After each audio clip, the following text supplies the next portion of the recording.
রাধে রাধে। আজ 21শে জুলাই সোমবার। আজ শ্রী কামিকা বা কামোদা একাদশী ব্রত উপবাস।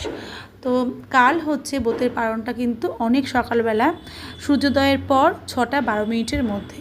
আর কালকে কলকাতায় সূর্যোদয় হচ্ছে 5টা 6 মিনিটে, আর মথুরায় সূর্যোদয় হচ্ছে 5টা 41 মিনিটে।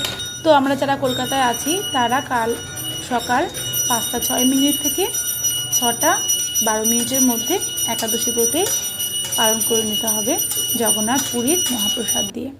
আর যেহেতু এবার সকালবেলা টাইমটা অনেকটাই কম সময়ের মধ্যে দ্বাদশীর পারণ, তো নির্দিষ্ট সময়ের মধ্যেই একাদশী ব্রতে পালন করে ব্রত সুসম্পন্ন করতে হবে।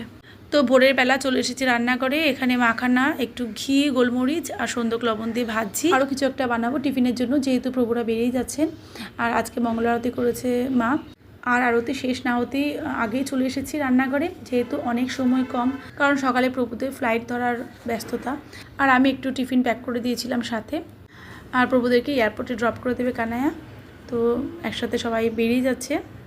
তো আপনাদেরকে বৈষ্ণব দর্শন করিয়ে দিলাম। সকাল সকাল আমার মঙ্গল আরতিতে রাধা মাধবকেও দর্শন করিয়ে দিলাম। জয় বৈষ্ণব ঠাকুর। তো আজকে একাদশী ব্রত, আর এই সুন্দর দিনটা আপনাদেরও খুব ভালো কাটুক। রাধে রাধে। দেখা হচ্ছে নতুন ভিডিওতে।